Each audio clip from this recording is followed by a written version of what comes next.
A black nanny was rejected at the door of a mansion simply because of the color of her skin. The wealthy family took one look at her and decided she wasn't what they were looking for. But when fate brought her face to face with their child again, everything changed. A famous actor witnessed something that would transform her life forever. Secrets about prejudice and second chances came to light, and her journey from rejection to triumph touched millions of hearts across the country. A story of resilience, dignity, and the power of never giving up on your dreams. Get ready, because this story will restore your faith in justice and human kindness. Subscribe to our channel, hit that like button, and comment letting us know where you're watching from. The warm summer evening air hung thick with humidity as Ava Williams stepped out of the old bus at the oceanfront district. Her heart hammered against her chest as she clutched the crumpled piece of paper with the address written in her careful handwriting.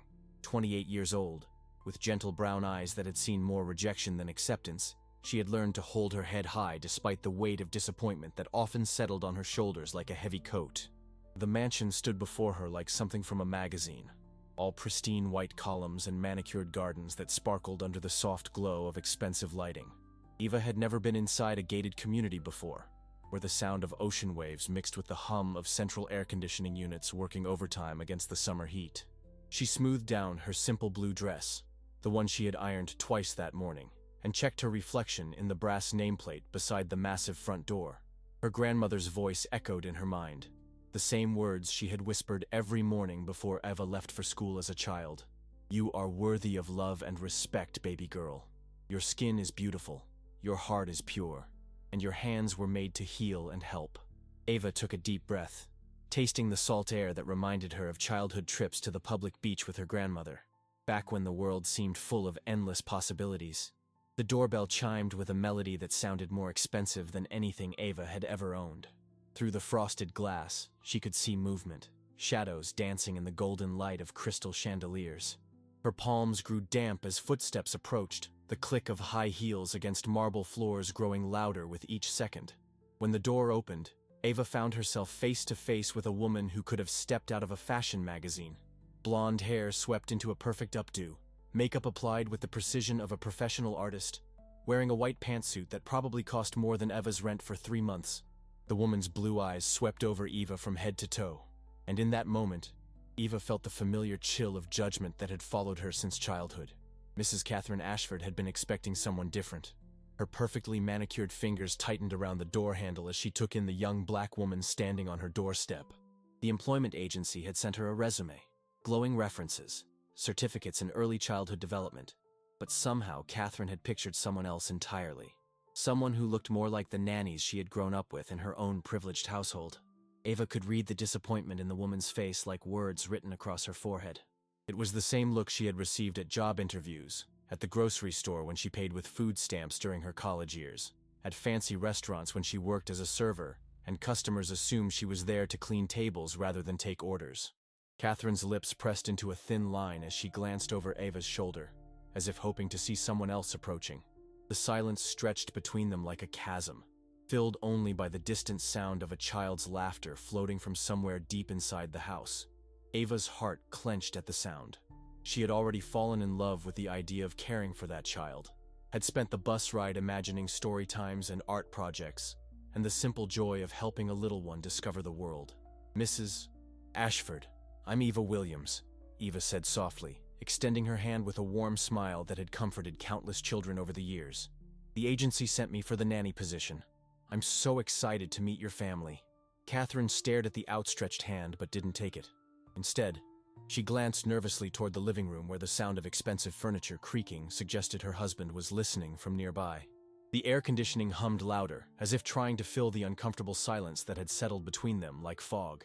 "I think there's been some kind of mistake," Catherine said finally, her voice carefully controlled but cold as winter rain.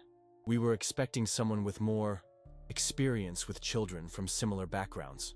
Eva's hand slowly dropped to her side, but her smile remained steady even as her heart cracked a little more. She had encountered this kind of rejection before, coded language that said everything without saying anything at all. Her grandmother had prepared her for moments like this, had taught her to recognize when someone was judging the color of her skin rather than the content of her character. "I have 5 years of experience with children of all backgrounds, Mrs. Ashford," Ava replied gently, pulling her folder of references from her purse. I've worked with families in the suburbs, downtown, and along the coast. I speak 3 languages. I'm certified in first aid and CPR, and I have my degree in early childhood development from the community college. But Catherine had already made up her mind. The way she held herself, arms crossed defensively, eyes avoiding direct contact, told Ava everything she needed to know. This wasn't about qualifications or experience. This was about something Eva could never change, something that had been with her since the day she was born. A tall man in an expensive suit appeared behind Catherine, his presence filling the doorway. This was clearly Mr. Ashford, with silver hair and the kind of confident bearing that came from never having to question whether you belonged somewhere. He looked at Ava with curious eyes, not the same instant rejection his wife had shown, but Catherine quickly turned to whisper something in his ear. Ava watched their hushed conversation, catching fragments of words that stung like small wounds. Not what we discussed. The neighbors might think. Setting an example for Timothy. Better to find someone who fits in better with our social circle. Timothy. That was the child's name. Even knowing she was about to be turned away, Eva felt a pang of sadness for the little boy she would never meet, would never have the chance to teach about kindness and acceptance and the beauty of different cultures mixing together like colors on an artist's palette. Mr. Ashford looked uncomfortable as his wife continued whispering urgently.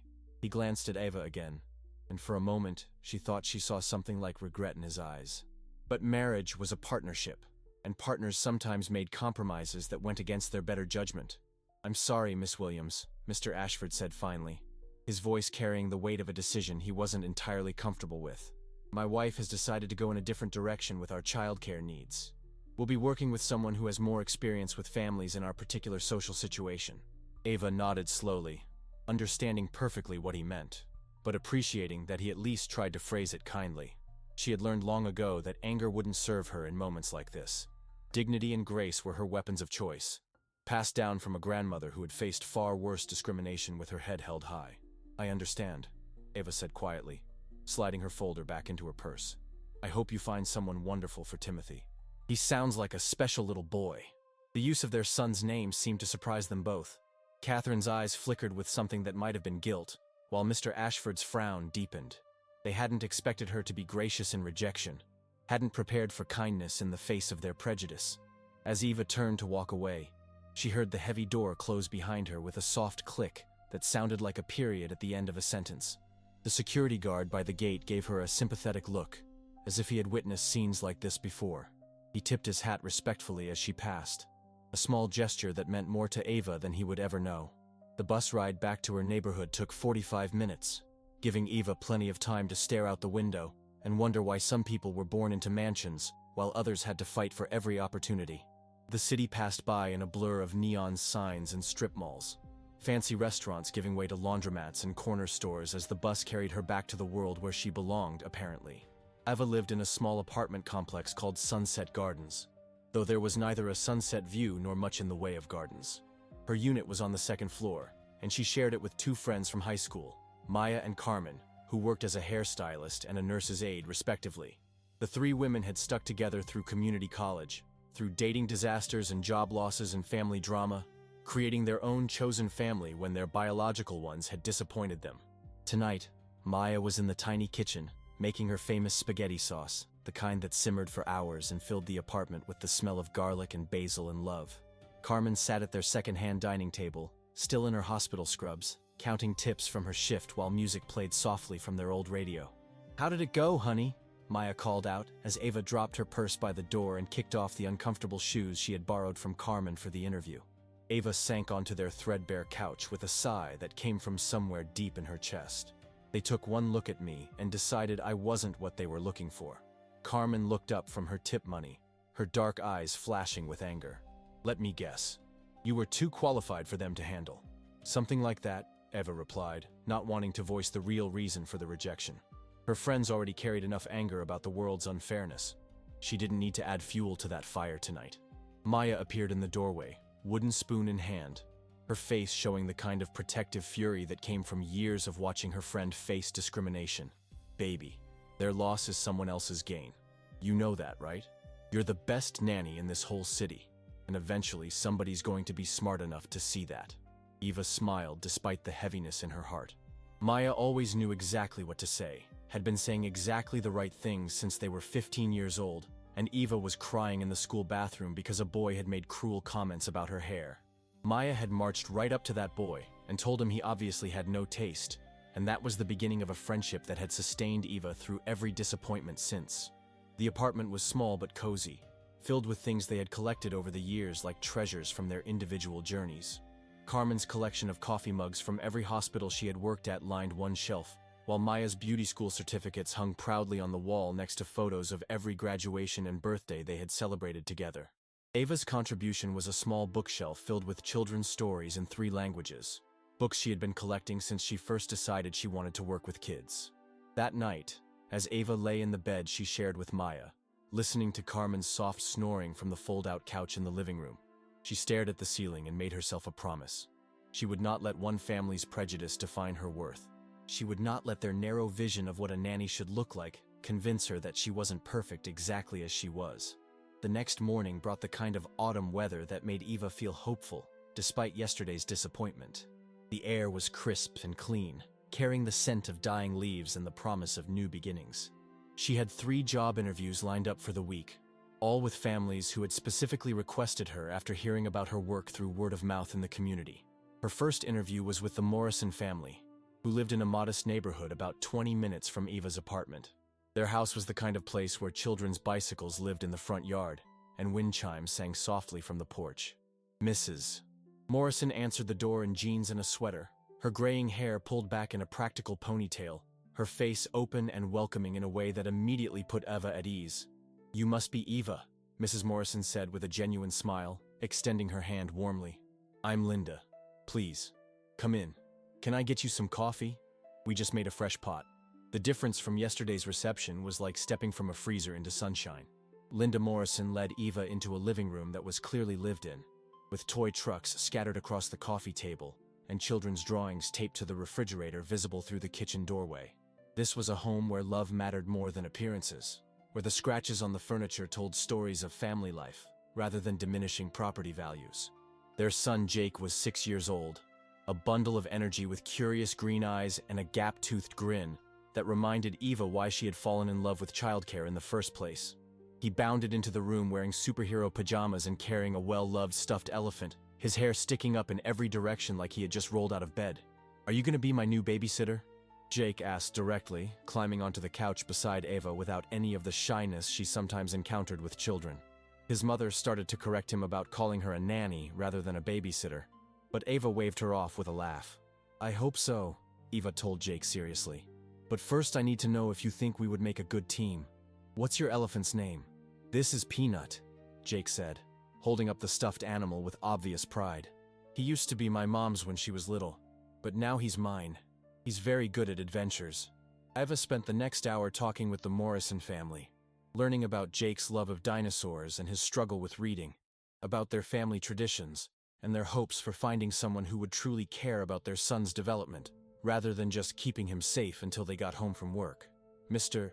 Morrison worked construction and sometimes had to travel for jobs, while Linda taught 3rd grade at the local elementary school and coached the chess club after hours. By the time Eva left their house, she had been offered the job. Not because she was the only candidate, but because the Morrisons recognized something special in the way she connected with their son. Jake had asked her to help him write a story about Peanut the elephant's adventures, and Eva had turned it into an impromptu lesson about creative writing and imagination that had both parents taking notes. This was what Eva had been searching for, a family that valued her skills and saw her as a partner in raising their child rather than just hired help. The salary wasn't as high as the Ashford position would have been, but it came with something more valuable than money: respect. Eva started working with the Morrison family the following Monday, and within a week, she felt like she had found her calling all over again. Jake was bright and eager to learn, the kind of child who asked a million questions and actually listened to the answers.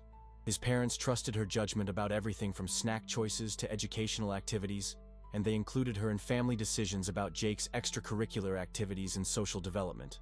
But even in this perfect situation, Eva carried the memory of yesterday's rejection like a small stone in her shoe.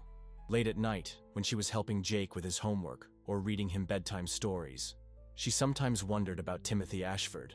Was he happy with whoever his parents had chosen? Did his new nanny teach him about kindness and acceptance? Or was he growing up in a bubble where everyone looked the same and thought the same thoughts? 3 weeks into her new job, something happened that would change everything. Eva was at the park with Jake on a sunny Tuesday afternoon, pushing him on the swings while he shrieked with delight and begged her to push higher. The park was busy with other nannies and caregivers, most of whom Eva had gotten to know since she started bringing Jake there regularly. That's when she noticed the commotion near the playground equipment. A little boy with blonde hair was climbing the tall slide, but he was going up the wrong way, against the flow of other children coming down. His nanny or babysitter was nowhere to be seen, and the boy seemed determined to reach the top despite the obvious danger of getting knocked down by another child. Eva's training kicked in immediately. She called to Jake to stay on the swing and ran toward the slide, reaching the bottom just as the blonde boy lost his footing and began to fall backward. Without thinking, Eva lunged forward and caught him, both of them tumbling safely onto the rubber mulch that cushioned the playground equipment. The boy couldn't have been more than 5 years old, and he was crying from the scare rather than any real injury. Eva held him gently, checking for bumps or scrapes while making soft, soothing sounds that had calmed countless children over the years. It was only when she looked into his tear-filled blue eyes that recognition hit her like a physical blow. This was Timothy Ashford, the child she had been rejected from caring for just a month ago. A woman in an expensive tracksuit came running over, her face flushed with panic and embarrassment. This had to be the nanny the Ashfords had chosen instead of Eva, someone who looked more like what they had expected, but who had clearly not been watching Timothy carefully enough. "Timothy, honey, what happened?" the woman gasped, kneeling beside Eva and the crying child. "Are you hurt? Your mother will kill me if anything happened to you." Eva helped Timothy sit up, doing a quick professional assessment to make sure he was truly uninjured. "Just scared," she told the other nanny calmly. "He tried to climb up the slide the wrong way and lost his balance. Kids do it all the time when they're excited to play." The other nanny looked at Eva with a mixture of gratitude and curiosity. She was young, probably just out of college, with the kind of blonde hair and fair complexion that Eva imagined the Ashfords had been looking for. But there was something in her eyes that suggested she was in over her head, that caring for a spirited 5-year-old was more challenging than she had expected. "Thank you so much," the young woman said, helping Timothy to his feet. "I just turned away for 1 second to answer my phone, and he took off running. I'm still learning how fast he can move." Eva smiled kindly, remembering her own early days of childcare when she had learned that children could disappear in the blink of an eye if you weren't constantly vigilant. No judgment here. It happens to all of us. The important thing is that he's okay. Timothy had stopped crying and was looking up at Eva with the same curious expression his father had worn that night on the doorstep. There was an intelligence in his eyes that suggested he understood more than adults gave him credit for, and Eva found herself genuinely liking the little boy despite the circumstances that had brought them together. As the other nanny gathered Timothy's things and prepared to leave, he tugged on Eva's shirt and whispered something that made her heart skip a beat. "You smell like my grandma's cookies. She lives far away, and I miss her." Eva knelt down to his level, understanding in that moment why his parents were so protective of him. He was clearly a sensitive child who missed his extended family and probably felt lost sometimes in the big mansion with parents who seemed more focused on social appearances than emotional connection. "That's a very nice thing to say, Timothy," Eva replied softly. "I bet your grandma misses you too. Maybe you could ask your mommy and daddy to call her tonight so you can tell her about your adventure at the park." The other nanny was checking her phone again, and Eva could see that she was already planning to sanitize this story for the Ashfords. There would be no mention of her momentary inattention, no acknowledgement that Timothy had been in real danger, just a carefully edited version that made everyone look good. As they walked away, Timothy turned back to wave at Eva, his small hand moving back and forth with the unconscious enthusiasm of childhood. Eva waved back, feeling a strange mixture of sadness and vindication. She had been deemed unsuitable to care for this child, but when he was in danger, she had been the one to keep him safe. That evening, Eva told Maya and Carmen about the encounter over dinner. Maya was furious, waving her fork dramatically as she ranted about the unfairness of it all. Carmen was more philosophical, pointing out that sometimes the universe had a way of proving people wrong in the most unexpected ways. "You saved that little boy today," Carmen said quietly. "Not because it was your job, but because it's who you are. That family doesn't deserve you, but maybe someday they'll realize what they missed out on." Eva went to bed that night thinking about Timothy's comment about his grandmother's cookies. There had been something so wistful in his voice, a longing that spoke to her own memories of the grandmother who had raised her after her parents died in a car accident when she was 7 years old. Grandmothers had a special magic, a way of making children feel loved and protected that was different from any other relationship. Her own grandmother had been her everything for 11 years, until cancer had taken her away and left Eva to navigate the world alone.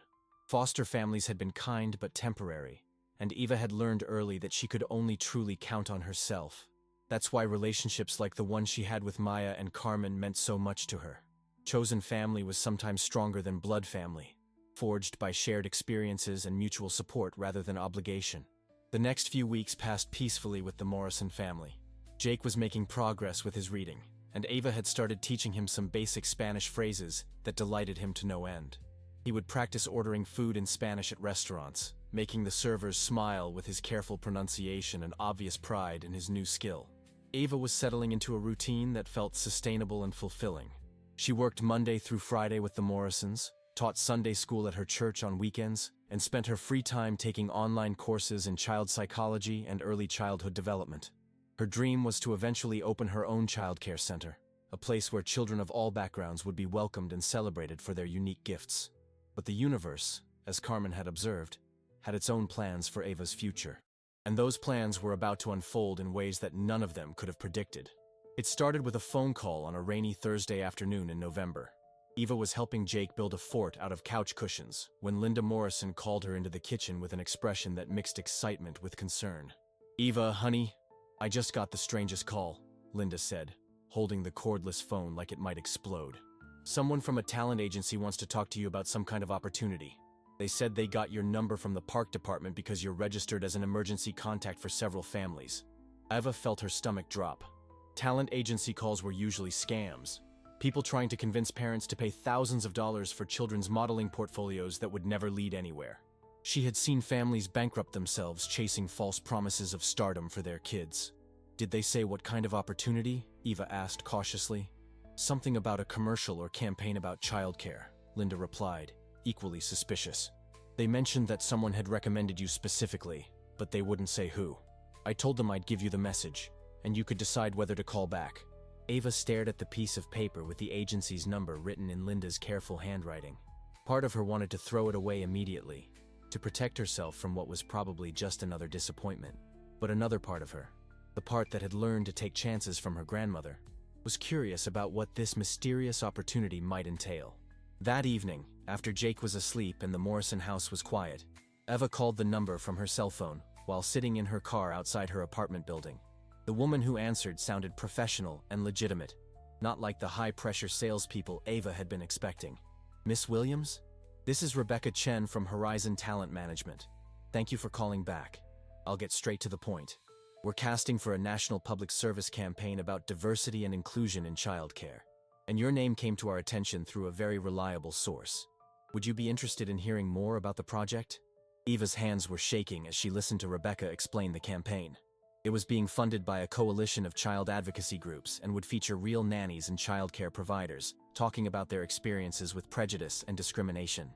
The goal was to educate families about the importance of choosing caregivers based on qualifications rather than assumptions.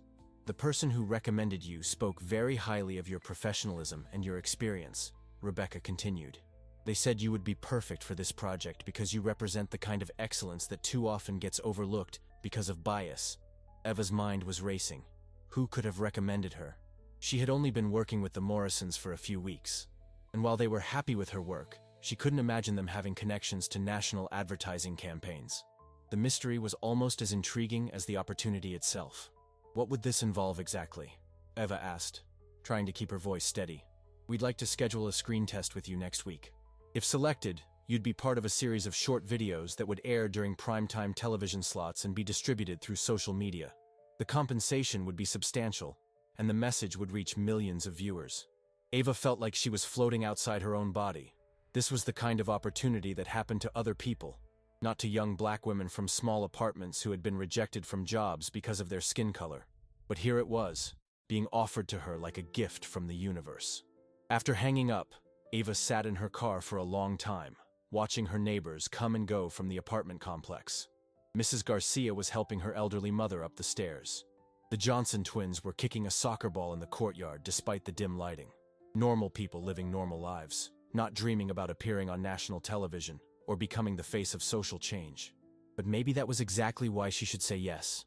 Maybe her normalness, her relatability, was precisely what this campaign needed. Maybe her story of rejection and resilience could help other people who had faced similar discrimination feel less alone. When Ava finally went upstairs and told Maya and Carmen about the phone call, both women screamed so loudly that Mr. Patterson next door banged on the wall to complain about the noise. Carmen grabbed Ava's hands and spun her around the tiny living room, while Maya called every member of their extended friend group to share the news. "This is it, baby," Maya said, tears streaming down her face. "This is your grandmother's prayers being answered. She always said you were destined for something special." Ava felt overwhelmed by her friend's excitement and support, but also terrified by the magnitude of what she was considering. What if she wasn't articulate enough? What if she froze in front of the cameras? What if she said something wrong and embarrassed herself in front of millions of people? But beneath the fear was something stronger. Hope. Hope that maybe her experience of discrimination could be transformed into something positive. Something that might prevent other people from feeling the sting of rejection based on nothing more than the color of their skin. The screen test was scheduled for the following Tuesday at a professional studio downtown. Eva spent the weekend practicing her story, trying to find the right words to explain what it felt like to be judged before you even opened your mouth. Maya helped her pick out an outfit that was professional, but not pretentious. Something that would show respect for the opportunity, while still reflecting Ava's authentic self. On Monday night, Ava couldn't sleep. She lay in bed staring at the ceiling, alternately excited and terrified about what the next day might bring. Part of her kept waiting for the phone to ring with news that it was all a mistake, that they had meant to call someone else entirely. But Tuesday morning arrived right on schedule, and Eva found herself standing outside a gleaming office building in the heart of the city's business district. The lobby was all marble and glass, with a directory listing companies she had only heard about in news reports. Horizon Talent Management was on the 15th floor, and Ava's reflection in the elevator's polished walls looked small and nervous, but determined. The reception area was decorated with headshots of actors and models, people with perfect smiles and professional lighting who looked like they had never doubted their place in the world. Eva felt out of place until Rebecca Chen emerged from an inner office with a warm smile and an outstretched hand. Rebecca was petite and energetic, with the kind of focused intensity that came from someone who genuinely believed in the work she was doing. She led Eva into a conference room where a camera operator and sound technician were setting up equipment with the casual efficiency of people who did this every day. "We're just going to have a conversation," Rebecca explained as she clipped a small microphone to Eva's collar. "I want you to tell me about your experience as a nanny, the challenges you faced, and why you think this campaign is important. Just be yourself and speak from the heart." As the camera began rolling, Eva felt her nervousness melting away. This wasn't about performing or pretending to be someone she wasn't. This was about telling her truth, and truth was something Ava had never had trouble accessing. She talked about growing up without parents, about her grandmother's wisdom and strength, about the joy she found in helping children learn and grow. When Rebecca asked about discrimination, Eva's voice remained steady as she described the night at the Ashford mansion. She didn't use their names or give specific details, but she painted a picture of what it felt like to be rejected, based on assumptions rather than qualifications. Her words were measured and thoughtful, free from bitterness, but honest about the pain such experiences caused. "The thing that hurt the most wasn't the rejection itself," Eva said, looking directly into the camera. "It was knowing that somewhere in that house was a child who might have benefited from what I had to offer. When we let prejudice make our decisions for us, we don't just hurt the person we're rejecting. We hurt ourselves and our children by limiting their world." After the camera stopped rolling, Rebecca was quiet for a moment, scribbling notes on her clipboard. Finally, she looked up at Eva with something that looked like admiration in her eyes. "That was exactly what we were looking for," Rebecca said. "Authentic, articulate, and powerful without being preachy. I'll be in touch within 48 hours with our decision, but I want you to know that was one of the best screen tests I've seen." Eva left the studio feeling like she was walking on air, but she tried to keep her expectations realistic. Even if they chose her for the campaign, it would just be a one-time opportunity, not a career change. She would still be Jake Morrison's nanny, still be saving money for her child care center dreams, still be living in the small apartment with Maya and Carmen.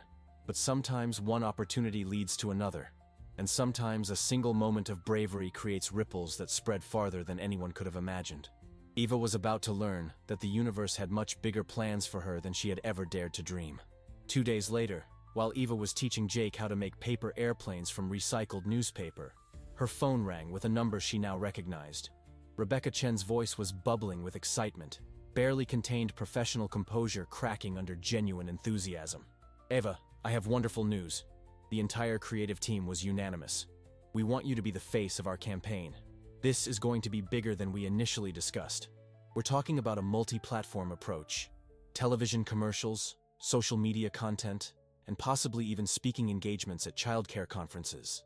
Eva sank into the Morrisons' kitchen chair, her legs suddenly feeling like they wouldn't support her.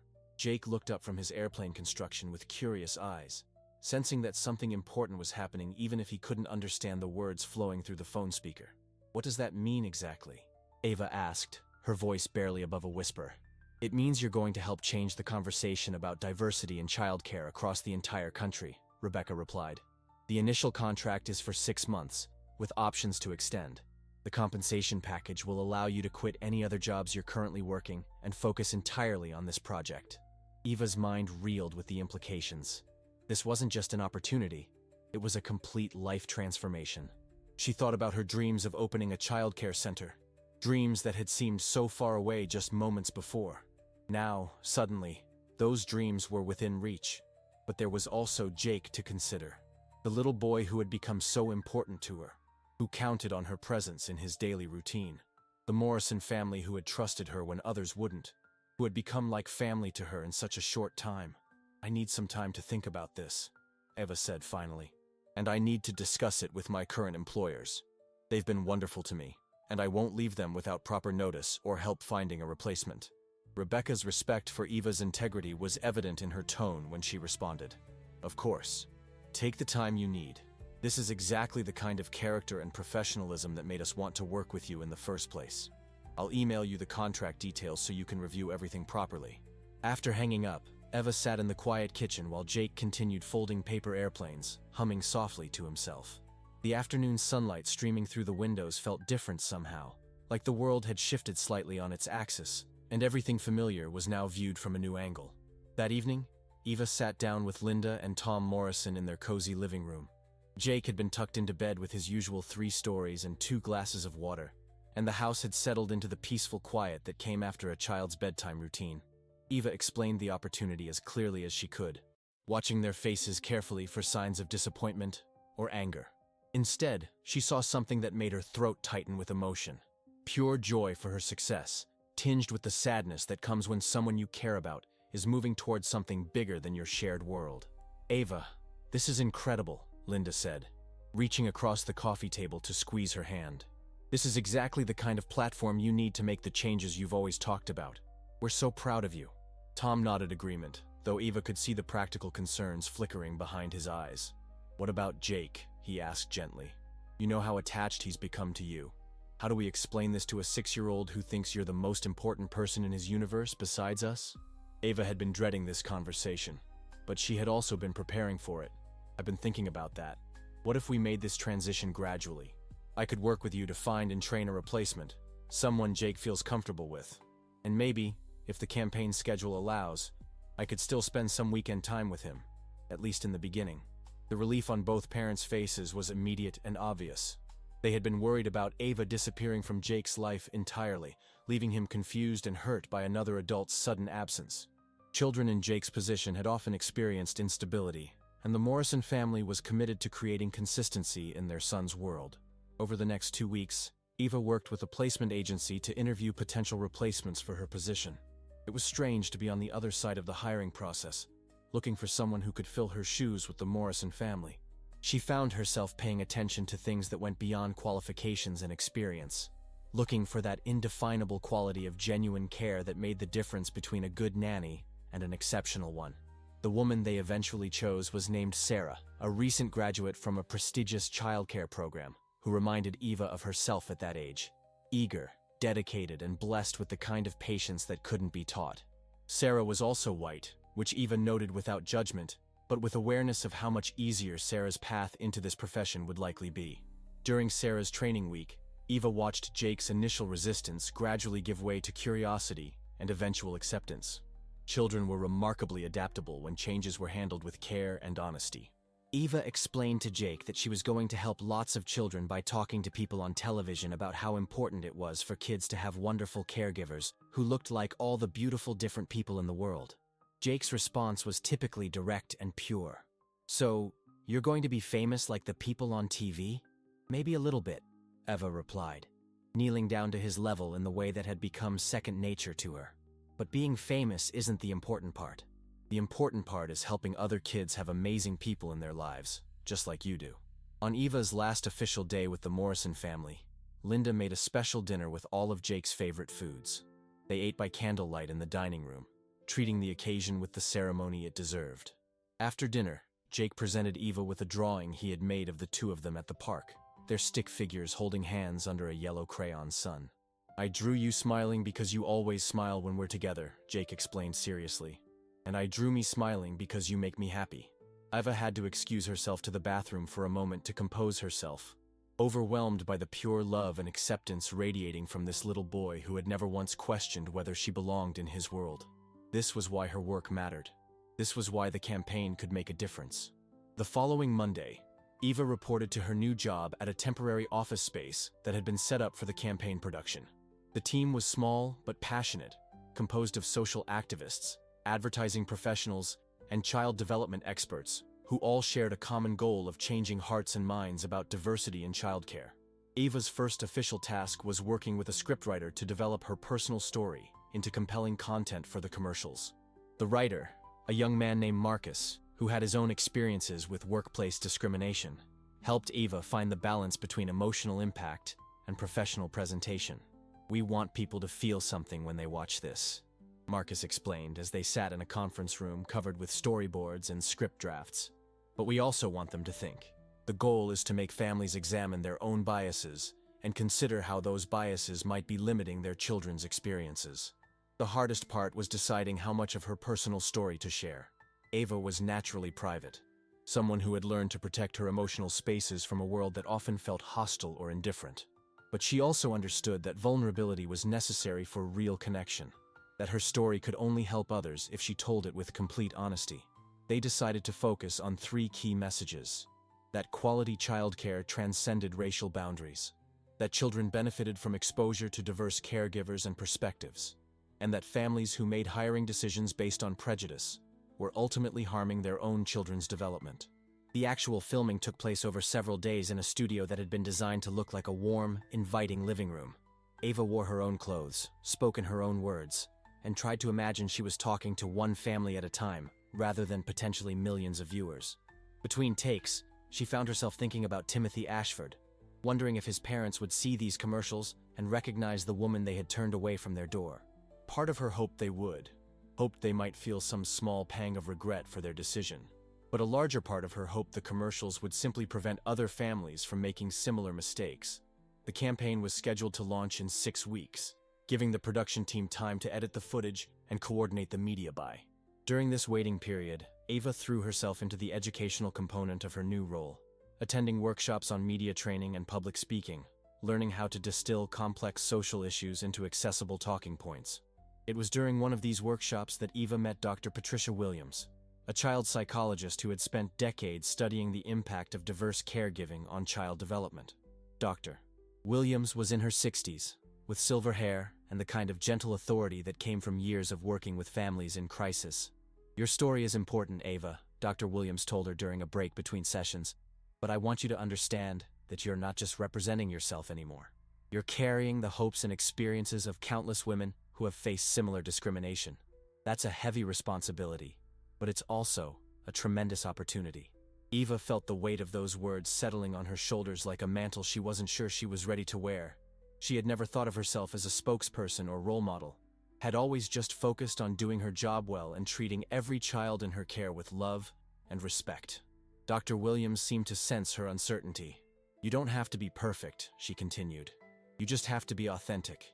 People will connect with your sincerity more than any polished presentation. Trust your instincts and your experience. You know things that people need to hear." As the launch date approached, Ava found herself oscillating between excitement and terror. She had moved out of the apartment she shared with Maya and Carmen into a small studio closer to downtown, though she still spent most of her free time with her chosen sisters. Maya had started doing Eva's hair for all her professional appearances, refusing to accept payment and insisting that this was her contribution to changing the world. Carmen had taken a more practical approach, helping Eva organize her finances and plan for a future that might include irregular income depending on how the campaign was received. They opened a savings account specifically for Eva's childcare center dreams, treating each deposit like a seed being planted for future growth. The night before the first commercial aired, Eva couldn't sleep. She walked around her small apartment, straightening things that didn't need straightening, checking her phone every few minutes for messages that weren't there. Finally, she called her old supervisor from the community college childcare center, where she had worked during school. Miss Jennifer had been Eva's mentor and advocate for years, the woman who had written the glowing recommendation letters that helped Eva find her first professional nanny positions. Her voice was warm and encouraging across the phone lines, carrying the same steady comfort Eva remembered from her student days. "Baby girl, I am so proud of you I could burst," Miss Jennifer said after Eva explained about the campaign. "You remember what I used to tell all my students? Your job isn't to fit into someone else's idea of what you should be. Your job is to be so excellent at what you do that they have to change their ideas to accommodate you." Those words resonated in Ava's mind as she finally fell asleep just before dawn. When she woke up, it would be the day her face appeared on television screens across the country, the day her story became part of a larger conversation about fairness and opportunity in America. The commercial aired during the morning news shows, strategically placed when parents would be getting their children ready for school and thinking about childcare arrangements. Eva watched from the campaign office, surrounded by team members who cheered and applauded when her face appeared on the monitors. But the real test would come in the hours and days following the broadcast, when real families saw the commercial and decided whether Eva's message resonated with their own experiences and values. The campaign team had prepared for various responses, from overwhelming support to potential backlash from people who disagreed with the diversity message. What they hadn't prepared for was the phone call that came just 2 hours after the commercial aired. Rebecca Chen answered her direct line with the distracted efficiency of someone fielding multiple calls about the campaign launch. But her expression changed quickly as she listened to whoever was on the other end, her eyes widening with surprise and something that looked like disbelief. "Ava!" Rebecca called across the office when she hung up. "You need to hear this." That was someone from Golden Gate Productions. They're the people behind that new family drama series that's supposed to premiere next season. Apparently, one of their executive producers saw the commercial this morning and wants to meet with you about a potential role. Eva felt like the ground had shifted beneath her feet. Television acting had never been part of her plans or dreams. She was a childcare professional who had agreed to share her story, not someone who had any business pretending to be fictional characters on scripted shows. But Rebecca was already pulling up information about Golden Gate Productions on her computer, showing Eva images of their previous shows and the kind of quality programming they were known for creating. This wasn't some reality show or exploitation drama. This was a serious production company with a reputation for thoughtful storytelling and diverse casting. They specifically mentioned being impressed by your natural presence on camera and your ability to convey genuine emotion without seeming rehearsed, Rebecca explained. The role they have in mind is for a recurring character, a nanny who works for one of the main families on the show. They want someone who can bring authenticity to the role because they've written storylines about discrimination and social justice issues. Ava's head was spinning with the implications. 6 months ago, she had been turned away from a job because of the color of her skin. Now, that same authenticity and professionalism were being sought after by television producers who wanted to tell stories about exactly the kind of discrimination she had experienced. It felt like the universe's sense of irony working overtime. But it also felt like validation of everything her grandmother had taught her about perseverance and dignity in the face of rejection. Every door that had been slammed in her face had somehow led to a window being opened somewhere else. The meeting with Golden Gate Productions was scheduled for the following week, giving Ava time to research the show and think about whether acting was something she wanted to explore. The series was called Harbor Heights, a family drama set in a coastal California community where issues of class, race, and social justice played out against the backdrop of everyday family life. Maya and Carmen were beside themselves with excitement when Eva told them about the opportunity. Carmen immediately started researching the show's cast and crew. while Maya began planning Eva's audition outfit with the same careful attention she had given to the campaign wardrobe. But Eva found herself thinking about Jake Morrison and the other children she had cared for over the years. Would acting take her further away from the hands-on childcare work that had always been her passion? Or could it be another platform for advocating for children's needs and fighting discrimination in new ways? The answer came to her during a weekend visit with Jake, when she was helping him with a school project about community helpers. He had chosen to write about nannies and babysitters, and his report included a section about how important it was for children to have caregivers who came from different backgrounds and cultures. Miss Eva taught me that the best helpers are the ones who care the most, not the ones who look the same as everybody else. Jake read aloud from his carefully written report. She says, "Diversity means including all different kinds of people so everyone feels welcome and important." Listening to this 6-year-old articulate concepts about inclusion and acceptance with such clarity and conviction, Eva realized that her influence could extend far beyond the individual children in her care. Through television, through public speaking, through whatever platforms became available to her, she could help shape how an entire generation thought about fairness and opportunity. The audition for Harbor Heights went better than Eva had dared to hope. The character they wanted her to play was Diana, a professional nanny who becomes embroiled in family drama when her employer's marriage begins to crumble, and their children become pawns in increasingly bitter custody disputes. Diana's role was to be the voice of reason and stability, the adult who always put the children's needs first regardless of the chaos swirling around them. It was, in essence, exactly what Eva had been doing her entire career, just with cameras rolling and scripted dialogue instead of real-life spontaneity. The casting director seemed impressed by Eva's natural understanding of child psychology and her ability to convey protective authority without seeming harsh or judgmental. 2 weeks later, Eva signed her first acting contract. It was for a recurring role with the possibility of becoming a series regular if the character resonated with audiences. The money was more than she had ever dreamed of earning, enough to finally start saving seriously for her childcare center while also helping Maya and Carmen with their own career goals. But perhaps more importantly, the role gave her a platform to continue the work she had started with the diversity campaign. Diana's storylines would address issues of racial bias in employment, the challenges faced by working mothers, and the importance of providing stable, loving care for children caught in adult conflicts. Eva's first day on the Harbor Heights set was surreal in ways she couldn't have imagined. Hair and makeup artists worked to make her look like herself, but better. Lighting technicians adjusted equipment to capture her most flattering angles, and wardrobe stylists chose clothes that reflected Diana's professional competence and caring nature. The other actors welcomed her with the kind of warmth that suggested they understood she was new to this world and wanted to help her succeed. The child actors, in particular, seemed drawn to Eva's natural ease with young people, often sitting with her between takes to chat about school and friends, and the surreal experience of having their childhood documented by television cameras. It was during one of these conversations that Eva learned something that would change everything she thought she knew about her journey to this moment. 8-year-old Madison, who played the youngest daughter in the show's central family, was talking about her real-life experiences with different nannies and babysitters when she mentioned something that made Eva's blood run cold. "My friend Timothy's family had this really pretty nanny, but his mom fired her before she even started working, because she didn't look right or something," Madison said casually, arranging her character's stuffed animals while they waited for the next scene to be set up. Timothy was really sad because he wanted to meet her, but his parents chose someone else instead. Eva's hands stilled on the script she had been reviewing. Timothy. It couldn't be a coincidence. How many children named Timothy could there be in the affluent coastal communities where shows like this were typically filmed? "When did this happen?" Eva asked carefully, trying to keep her voice neutral. Madison screwed up her face in concentration. "I think it was last summer sometime. Timothy lives in this huge house by the beach, and his mom is always talking about image and stuff. My mom says Timothy's mom cares more about what people think than what's actually good for Timothy."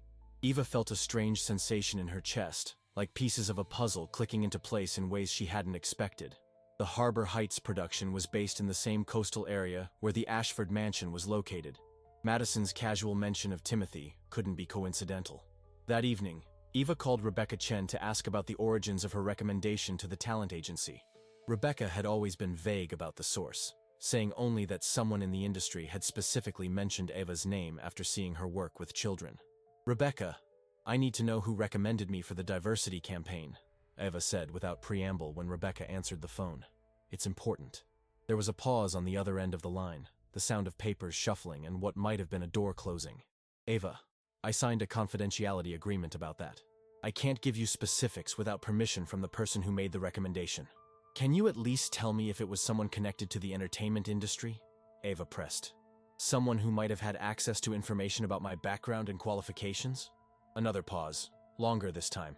I can tell you that it was someone with significant influence in both the entertainment industry and philanthropic circles.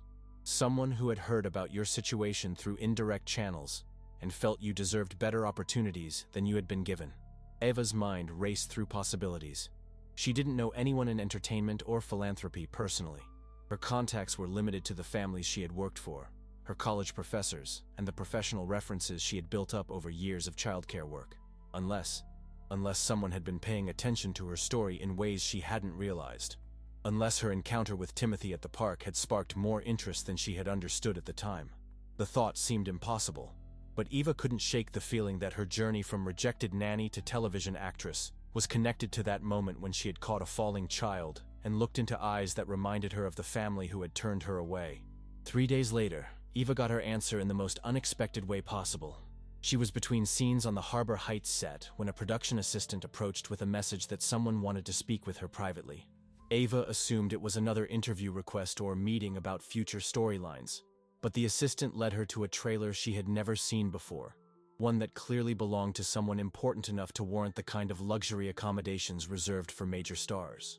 When the trailer door opened, Eva found herself face to face with someone she recognized immediately, though she had only seen him in movies and magazines. Marcus Sterling was one of Hollywood's most respected actors, known for choosing roles that challenged social conventions and using his platform to advocate for various humanitarian causes. He was taller than she had expected, with the kind of natural charisma that translated effortlessly from screen to real life. But what struck Eva most was the expression in his eyes, a mixture of nervousness and determination that seemed completely at odds with his confident public persona. "Miss Williams," Marcus said, extending his hand with a slight smile. "I believe we have something to discuss." Marcus Sterling gestured toward the comfortable seating area in his trailer, and Eva noticed that his hands were trembling slightly. This man, who commanded million-dollar salaries and dominated movie screens, seemed genuinely nervous about whatever conversation they were about to have. "Please, sit down," Marcus said, settling into the chair across from her. "I owe you an explanation, and probably an apology. You see, I'm the one who recommended you to the talent agency. I'm the reason you're here." Eva felt her world shift again, the same sensation she had experienced when Rebecca first called her about the campaign opportunity. But this time, instead of excitement, she felt confusion and something that might have been anger building in her chest. "I don't understand," Eva said carefully. "We've never met before today. How could you have known anything about me or my qualifications?" Marcus ran his hand through his hair, a gesture that made him look younger and more vulnerable than his public image suggested. 6 months ago, I was at a charity event in the Oceanfront district, a fundraiser for childhood literacy programs. I brought my son with me because I wanted him to see philanthropy in action, to understand how fortunate we are and how important it is to give back. Eva's heart began to beat faster as she sensed where this story might be heading. "My son is 8 years old," Marcus continued. "He's biracial, black and white, and he's always been sensitive about issues of fairness and inclusion. At this particular event, there were several families with their children, and the kids were being watched by various nannies and caregivers, while the adults mingled and listened to speeches." Marcus paused, looking directly at Eva with an expression that mixed regret with admiration. One of those children was a little boy named Timothy Ashford, and one of those caregivers was a young white woman who was clearly overwhelmed and not paying adequate attention to her charges. Eva's breath caught in her throat as the pieces began falling into place. "My son witnessed what happened at the playground that day," Marcus said quietly. "He saw you save Timothy from what could have been a serious accident. But more than that, he saw how you comforted the boy afterward, how professional and caring you were with both Timothy and his negligent caregiver." Marcus leaned forward, his voice gaining strength as he continued. "When we got home that evening, my son couldn't stop talking about the woman who had rescued the other little boy. He kept saying that you seemed like the kind of person who would make any child feel safe and loved. So I started asking questions." Eva felt tears building behind her eyes, though she wasn't sure if they came from gratitude or the overwhelming realization of how interconnected her story had become. It wasn't hard to find out what had happened, Marcus continued. The Ashfords aren't exactly secretive about their social attitudes, and several people at the event knew about your interview with them. When I learned that you had been rejected before you even got a chance to demonstrate your qualifications, I knew I had to do something. Marcus stood up and walked to the small window that looked out over the production lot. His back turned to Eva as he spoke. You see, I've been in situations where people made assumptions about me because of my race. Early in my career, I was told I wasn't right for certain roles because I didn't fit their image of what a leading man should look like. I've seen how prejudice can limit opportunities for talented people who deserve better. When he turned back to face Eva, his eyes were bright with unshed tears. I have resources and connections that most people don't have access to. I realized I could use those advantages to create opportunities for someone who had been unfairly overlooked. Not as charity, but as justice. Eva struggled to process everything Marcus was telling her. Her entire journey over the past 6 months, every opportunity that had seemed to fall from the sky, had been orchestrated by someone she had never met, someone whose child had witnessed her moment of crisis and compassion at the playground. But I don't understand why you stayed anonymous, Eva said finally. Why didn't you approach me directly? Marcus smiled sadly. Because I wanted to make sure you succeeded on your own merits, not because you felt obligated to someone who had helped you. Every opportunity I arranged required you to prove yourself, to demonstrate the qualities that made you deserving of those chances in the first place. The campaign, this acting role, everything you've accomplished has been earned through your own talent and professionalism. Eva sat in stunned silence, trying to reconcile this revelation with everything she thought she knew about her recent success. Part of her felt grateful beyond words for Marcus's intervention. Another part felt confused about whether her achievements were truly her own, if they had been facilitated by someone else's influence. As if reading her thoughts, Marcus returned to his seat and looked at her with the intensity that made him such a compelling screen presence. Eva, let me be very clear about something. I may have opened some doors, but you're the one who walked through them. I may have gotten you the auditions, but you're the one who impressed the casting directors. Your talent, your character, your professionalism, those are all completely your own. He paused, allowing his words to sink in before continuing. What I did was simply remove some of the barriers that prejudice had placed in your path. I leveled the playing field so that your qualifications could speak for themselves. That's not charity. That's justice. Eva felt a strange mixture of emotions washing over her. Gratitude for Marcus's intervention, pride in her own accomplishments, and a deep sadness for all the people who faced similar barriers without having someone with resources and influence to advocate for them. There's something else you should know, Marcus said, his voice becoming more serious. The Ashford family has been watching your campaign. Timothy's father called me last week, wanting to know if I could arrange a meeting with you. Ava's heart hammered against her ribs. A meeting? Why? Marcus smiled, and for the first time since their conversation began, he looked genuinely happy. Because Timothy has been asking about you constantly since he saw you on television. He recognized you from the park that day, and he's been telling his parents that you're the nicest lady he's ever met, and he wishes you could be his babysitter. The irony was almost too much to bear. The child she had been deemed unfit to care for was now asking for her specifically, having formed his opinion based on her character rather than her appearance. Mr. Ashford admitted to me that they made a mistake that night, Marcus continued. He said they let their social concerns override their better judgment, and they've regretted it ever since, especially after seeing how Timothy responded to you at the park and on television. Eva closed her eyes, feeling the weight of everything that had led to this moment. The rejection that had hurt so deeply had ultimately become the catalyst for opportunities she never could have imagined. Her pain had been transformed into purpose, her discrimination into determination. Would you be willing to meet with them? Marcus asked gently. Not to take a job, obviously, since your career has moved in a different direction. But Timothy would be thrilled to see you again, and I think his parents have some things they need to say. Eva opened her eyes and looked at Marcus, this unexpected guardian angel who had changed her life through his son's compassionate observation.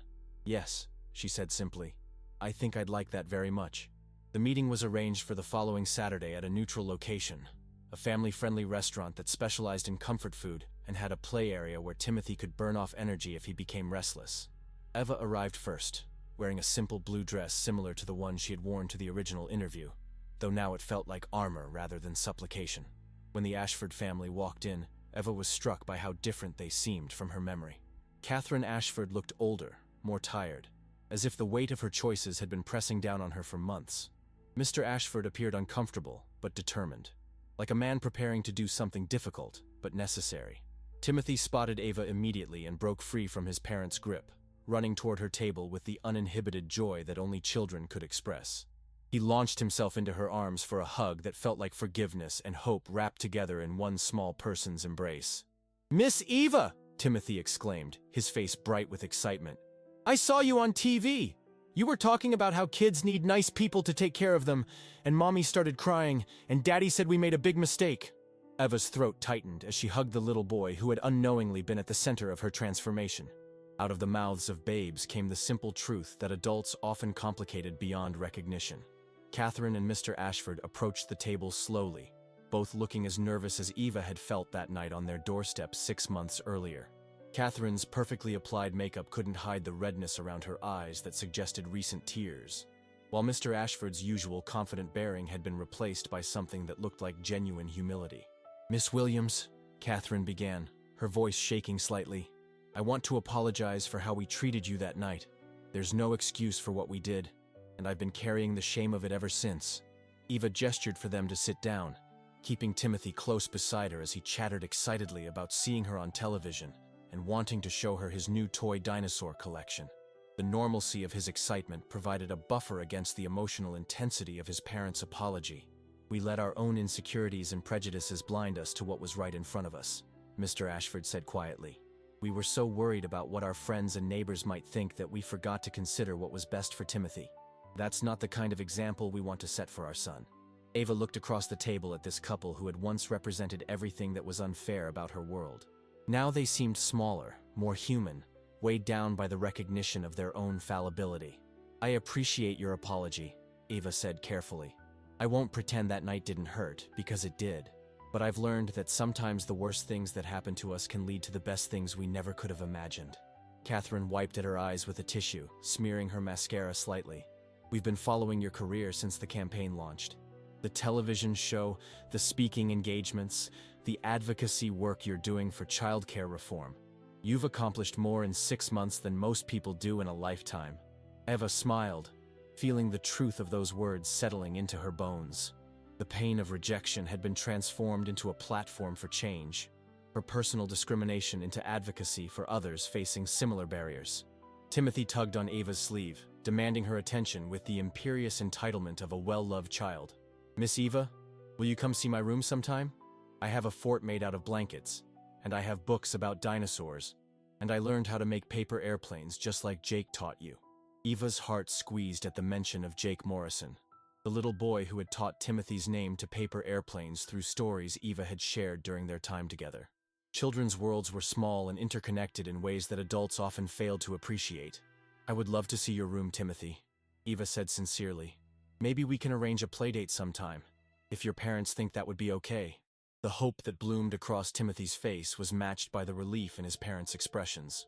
They had been worried that their past behavior had permanently damaged any possibility of their son having a relationship with the woman he clearly admired. Over the next hour, they talked about Timothy's development, his interests, and his questions about why some people were treated differently because of how they looked. Eva was impressed by Catherine's honest admission that she had been forced to examine her own biases and work on becoming a better role model for her son. "We've started volunteering with a literacy program in underserved communities," Catherine said quietly. "Timothy comes with us sometimes, and he loves reading to the younger children. It's been good for all of us to step outside our comfortable bubble and engage with the broader community." Mr. Ashford nodded agreement. "Seeing you on that commercial made us realize how much we had let fear and prejudice narrow our world. We don't want Timothy to grow up with those same limitations." As they prepared to leave the restaurant, Timothy hugged Eva again with the fierce affection of a child who had found a new hero. His parents shook her hand with genuine warmth, and Catherine whispered a final apology that felt like a door closing on the old hurt and opening on new possibilities. Driving back to her apartment, Eva reflected on the strange journey that had brought her from that mansion doorstep to this moment of reconciliation. She thought about her grandmother's words about dignity and perseverance, about how treating people with respect even when they didn't deserve it often revealed more about your character than theirs. The following months brought a whirlwind of opportunities that still sometimes felt surreal to Eva. Her role on Harbor Heights expanded as viewers responded positively to Diana's storylines about overcoming discrimination and advocating for children's needs. She was invited to speak at childcare conferences, diversity seminars, and women's empowerment events across the country.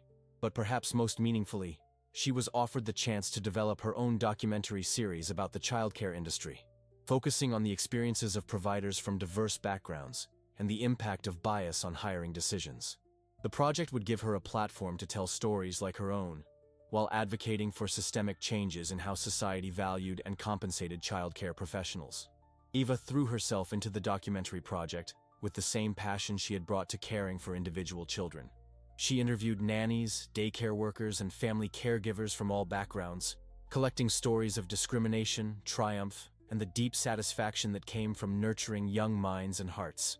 One of her interview subjects was a young Latina woman named Isabella, who had been repeatedly passed over for positions despite excellent qualifications and references. Isabella's story reminded Eva of her own journey, but with the added challenge of language bias and assumptions about cultural competency.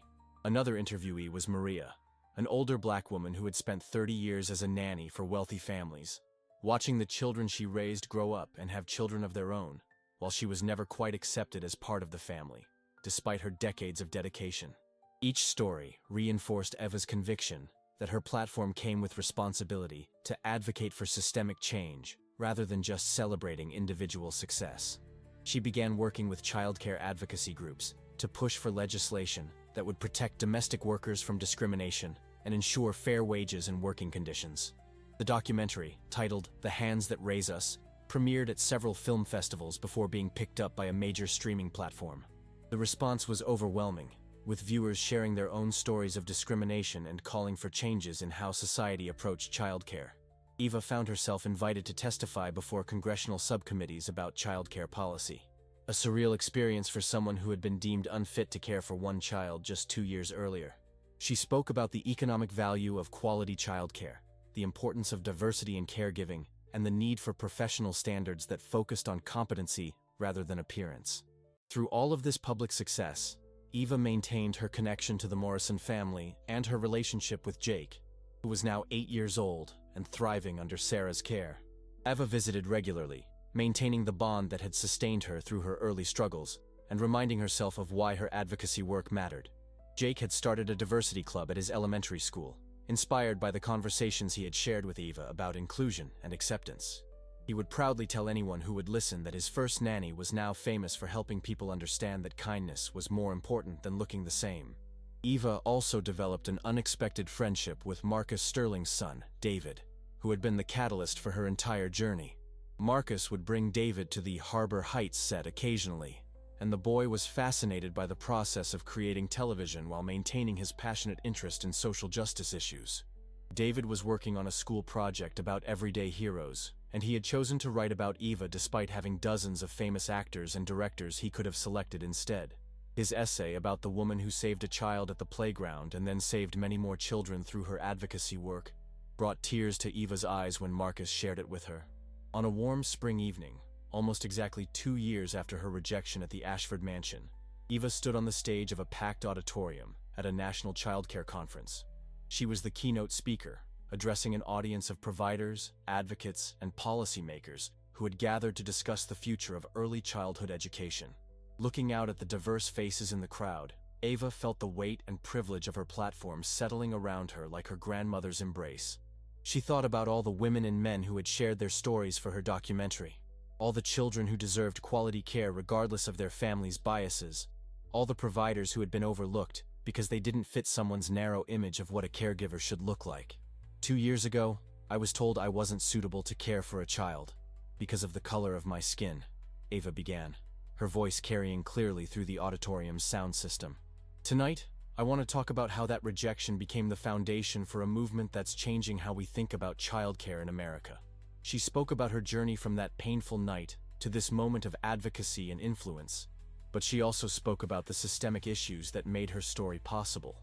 the unconscious biases that led families to make hiring decisions based on appearance rather than qualifications, the economic inequalities that forced many excellent caregivers to work for families who didn't value their contributions, the lack of professional standards and protections that left domestic workers vulnerable to discrimination and exploitation. But Ava also spoke about hope and the power of individual stories to create collective change. She talked about Timothy Ashford, now 7 years old and attending a diverse school where he was learning that differences were something to celebrate rather than fear. She talked about Jake Morrison, who was using his privilege to advocate for inclusion in his own community. She talked about Marcus Sterling's son, David, who was already planning a career in social justice because he understood that fairness required action. The response to Eva's speech was overwhelming. The standing ovation lasted for several minutes, but more importantly, conference attendees approached her throughout the rest of the event with their own stories and commitments to creating change in their communities. Ava left the conference feeling energized and purposeful, but also deeply aware of how much work remained to be done.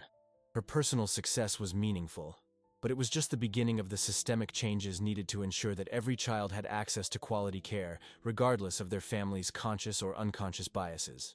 6 months later, Ava achieved a goal that had seemed impossible during those early days of rejection and struggle. She opened her own childcare center in a renovated building that served families from across the economic spectrum. The Eva Williams Early Learning Center operated on a sliding scale fee structure that made quality care accessible to working families, while also providing fair wages and benefits to its diverse staff. The center's philosophy was built around the principles Eva had learned through her own journey, that excellence in childcare transcended racial, ethnic, and cultural boundaries, that children benefited from exposure to caregivers from diverse backgrounds, and that every child deserved to be seen, valued, and nurtured for their unique potential. On opening day, Eva stood in the bright, cheerful classroom that had been designed with input from child development experts and decorated with artwork from children of many cultures. The morning sun streamed through windows that looked out on a playground where children of all backgrounds would soon be learning, playing, and growing together. Among the families touring the facility that first day were the Ashfords, who had specifically requested that Timothy be enrolled in Eva's program. Catherine Ashford approached Eva with tears in her eyes, carrying enrollment paperwork that represented a complete transformation from the woman who had rejected Eva 2.5 years earlier. "Miss Williams," Catherine said quietly, "I know this might seem strange given our history, but Timothy has never stopped talking about you. When we heard you were opening this center, he begged us to let him attend.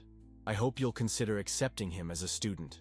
Eva looked down at Timothy, now 7 years old, and still radiating the same curiosity and kindness that had touched her heart during their encounters over the years.